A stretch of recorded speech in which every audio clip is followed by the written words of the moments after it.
What it do, ski guys, it's Fail34 back with another episode of Super Science. For this episode, guys, we're gonna do a first on the show and talk about something that has non-physical attributes. With Suicide Squad coming out soon, we thought, why not talk about the Madman himself and talk about the psychopathy of the Joker. The Joker, easily one of Batman's greatest villains and the most iconic villains of any medium of all time. Noted for his disregard for order, the Joker is a man who acts of his own volition just to get a quick laugh. This historic villain is known for his ability to lead his Joker mob, deceive people like Harley Quinn into thinking he's incredible, and even smart enough to make his own tools of destruction. But from this, let's take a step deeper into the mind of madness. The psychosis of the psychopath. I got a question for you guys. Is the Joker a victim of mental illness, or is he just a man with a really twisted and dark sense of humor? I'm your host, Fail34, this is Super Science, and you're about to get educated. So for this episode of Super Science, guys, we actually have a lot of ground to cover, so we're gonna dive right into the science. The first thing to know is that psychologists depend on DSM-5. This stands for the Diagnostic and Statistical Manual of Mental Disorders to categorize the external characteristics of various mental disorders. Psychopathy isn't its own singular disorder. Rather, it's more or less wrapped under the antisocial personality disorder. People with the disorder have been known to commit crimes, manipulate, and harm those around them in ways that seem unmoral, unethical, and irresponsible. The Joker exemplifies this with his extreme disregard for other human lives of those around him, even if in return they are loyal to him. Although many want to label him a psychopath or a sociopath, and these two terms are often used interchangeably, but they are not 100% synonymous by a more professional definition. A sociopath has tendencies to be introverted, nervous, easily agitated, and have sudden bursts of emotion or flat out rage. It's fairly hard for them to form attachments, so that's why they're generally on society's outskirts. They are more disorganized in their methods and are seen by the public to be disturbed. A psychopath similarly cannot fully feel empathy with others, however they can fake it. They are very known for their ability to charm and convince those around them that they are okay. This actually ties into their ability to manipulate others as they can easily gain trust. They tend to be much more educated than the sociopath and can function better in society. They are relaxed yet malicious. They are cool and yet cold and calculating. As well, their crimes are usually more structured. Even in various interpretations, this is very similar with the Joker's character. For example, if we look into the films, the Joker of '89 charmed his way up and worked into the politics of Gotham. In Christopher Nolan's The Dark Knight, Ledger's Joker always had extra plans up his sleeve. He toyed with Batman by making him choose between his close friend Harvey Dent and his love interest,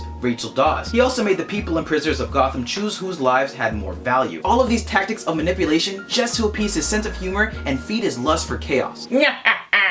The as of yet seen Joker in the new Suicide Squad so far seems to exhibit traits of having some form of charm and allure that can make people's defenses go down just enough for him to go and get what he wants. His relationship with Harley Quinn, his quote-unquote girlfriend, shows that even the clown prince of crime can make one person think he's capable of loving someone. Now that we know why the Joker is a psychopath, maybe we can start asking the question is, what led him to that? Sociopathy is said to be a product of the environment around the individual, or in any case, the Joker. A lot of tendencies and habits that tend to be learned may be product of abuse and or trauma. And if we look at the primary habitat, Gotham City, a city riddled with crime and grime and a crazy martial arts billionaire dressing up in a batsuit might possibly lead as to why this has some influence on him. The Joker in The Dark Knight implies this in his story when he talks about the scars on his face. You wanna know how I got these scars? But let's look at our other option. Psychopathy is more or less genetically inherited. Some psychopaths have a point when they levy brakes and then they fully realize what they are. This could have been when the Joker fell into that permanently changed him to who he is now. From a vigilante trying to do what he believed people would do is right, to one of the most deplorable and sadistic comic book villains to ever grace the page. Psychopathy is the more dangerous of the two, and in fact, all antisocial personality disorders just because of the fact they can blend into society. They feel no remorse for their actions, and society deems them as inhuman just because of their inability to not care, and their disregard for virtually anything. The Ted Bundys and the John Wayne Gracies and the Dexter Morgans of the world functioned as members of society one day, and the next thing, everything we thought about them, well,